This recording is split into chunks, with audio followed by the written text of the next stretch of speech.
Good morning, my most amazing artists. I'm so sorry I can't be with you this lesson grade 2s, but I've filmed myself so that you can hopefully hear my voice and have an idea of what to do after you see this video. Just to refresh, last week we did some scraping artwork to make our beautiful textured paper. We did paint splots and we used our scraping tools to smoosh out the colors and drag it out to get a lovely texture like this. We are going to start moving on to the next part of our lesson, which is creating our lovely fish silhouettes. Now I have provided some templates, some ideas. You don't have to copy them directly, but if you're stuck for ideas, you can use them for inspiration. But otherwise, I'm going to show you what's in my brain and how I'm going to make this work.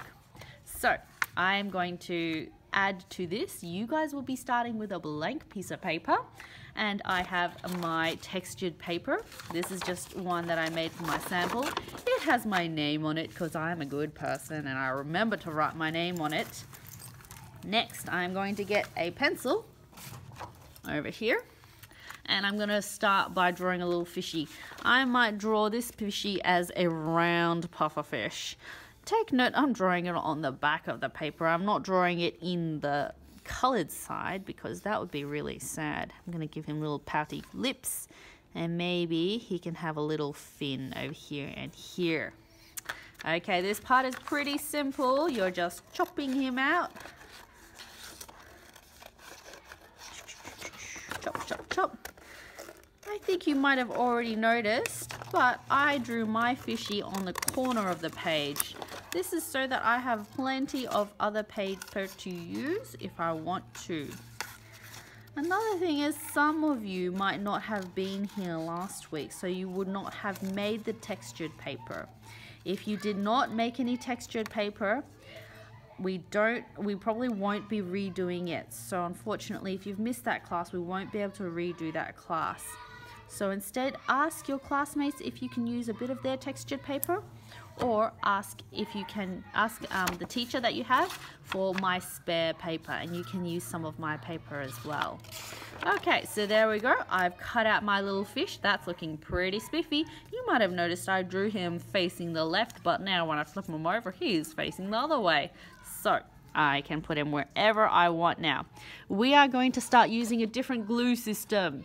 So this is what it looks like now. Oh, it comes with a lid, obviously. I want these to come back with the lid.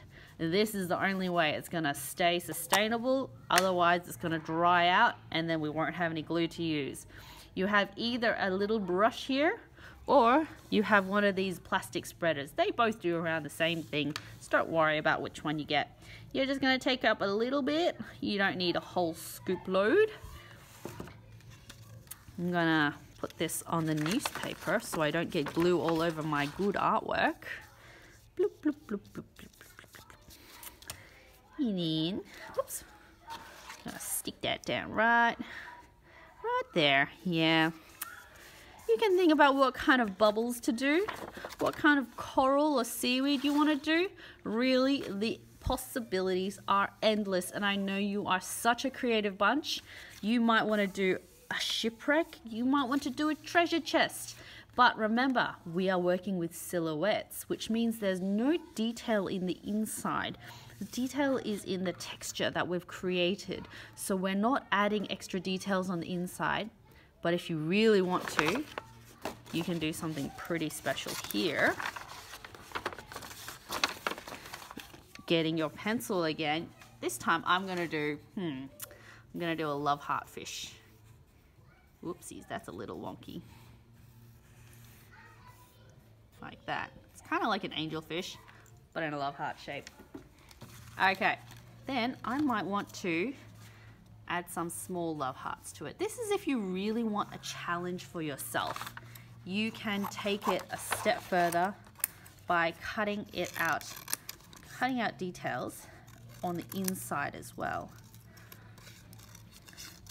I know some of you are definitely able to push yourself to achieve this kind of detail. So if you need help with this bit, the little snip in the middle, you can ask a teacher to help you, Or maybe ask a classmate who's willing to lend a helping hand. Okay. And there we go. So I've got my first little love heart. Let's do the second one. It's a little tricky. You might want to do this with a bigger fish. I'm having a bit of trouble with this myself. Oh dear, I cut it too big.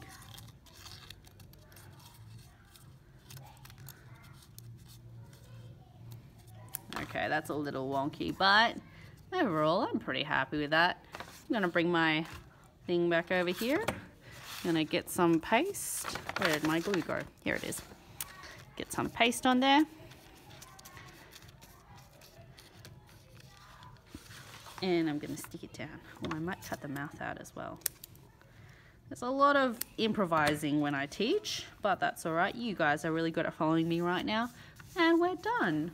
So what I don't want to see, hopefully, is putting glue on the black paper and then gluing it on top. You're going to get a big patch of glue.